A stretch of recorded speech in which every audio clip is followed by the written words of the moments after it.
વાઘેલા મોતીસિંહ કેસરીસિંહ, ગામ હફસાબાદ, તાલુકો મોડાસા, અરવલ્લી.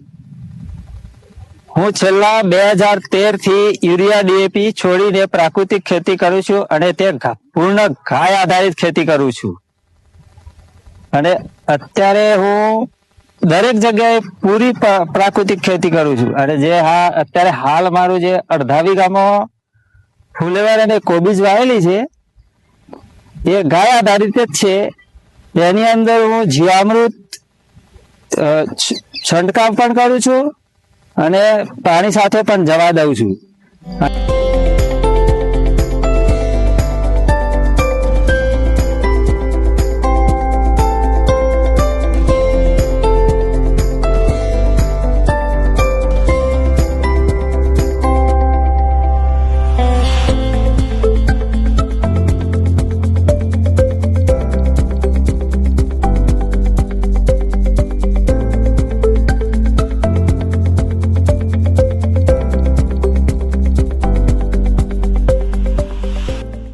અને જે જીવાતનો જે રોગ આવે ને એમાં અમે નિમાસ્ત્ર, અગ્નિઅસ્ત્ર અને 10 નો ઉપયોગ કરીએ છીએ.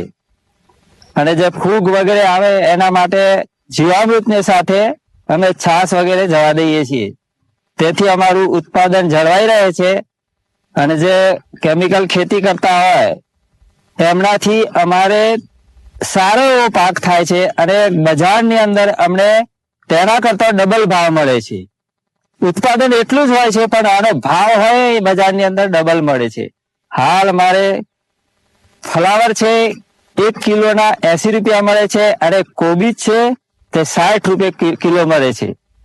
અમારે જે બાકી જે કેમિકલ ખેતી કરતા હોય એમને 10 મણ વેચતા હોય અને જો મારે 20 કિલો વેચાય ને તો એમના બરાબર જ પૈસા મળે છે મને. એટલે આવી ખેતી હંમેશા કરવી જોઈએ અને ગાય આધારિત ખેતી કરવી જોઈએ. જે સામે જીવામૃત વગેરે બનાવીએ છીએ તે ખાતરનો ઉપયોગ થાય છે અને જે આ વનસ્પતિ છે એમાંથી અમે જે 10 અર્ક વગેરે બનાવીએ છીએ તે અમારે મફતમાં જ દવા હોય છે. અમે કોઈ દવાનો કોઈ ખર્ચો જ કરતા નથી.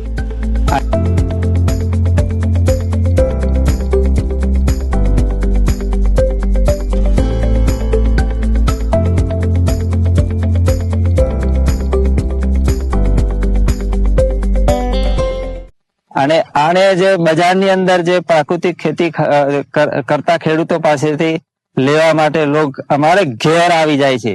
બાજરી મારી અત્યારે હાલ 800 રૂપિયે 20 કિલો જાય છે અને મકાઈ 1200 રૂપિયે, દેશી મકાઈ હોય તે 1200 રૂપિયાની 20 કિલો જાય છે અને ઘઉં 1400 રૂપિયે જાય છે. આવી ખેતી કોઈ જગ્યાએ હોય? પ્રાકૃતિક કરતા ખેતી એમના ખેતરમાં જ મળે.